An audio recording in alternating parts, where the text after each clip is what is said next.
অতীতের শবদ্দের রাজ্য কণিকা আজ হয়েছে ভিতরকণিকা। আমাদের এবারের গন্তব্য উড়িষ্যার এই ভিতরকণিকায়। বৈতরণী ও ব্রাহ্মণী নদীর সঙ্গমে 170 বর্গ কিমি জুড়ে সুন্দরী হেতাল গেদ গরান ছাওয়া ভারতের দ্বিতীয় বৃহত্তম ম্যানগ্রোভ অরণ্য ভিতরকণিকা। সারা পৃথিবীর মোট 72 প্রজাতির ম্যানগ্রোভের মধ্যে 63 প্রজাতির সন্ধান মেলে ভিতরকণিকায়।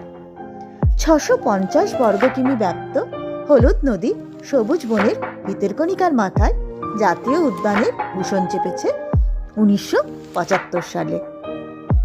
আকারে বৃহত্তম জীববৈচিত্র্যে সুন্দরবন অনন্য হলেও গাছগাছালি ও পশু পাখিদের রকমভেদে ভিতরকণিকা অনবদ্য।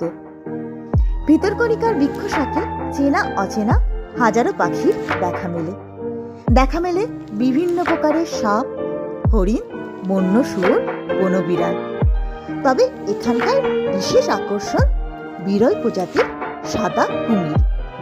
ডাংমাল ফরেস্ট বাংলো লাগোয়া ভারতের দ্বিতীয় বৃহত্তম কুমির প্রকল্পটি এবং বিশ্বের দ্বিতীয় বৃহত্তম কুমির তারও দেখা মেলে এইখানেই।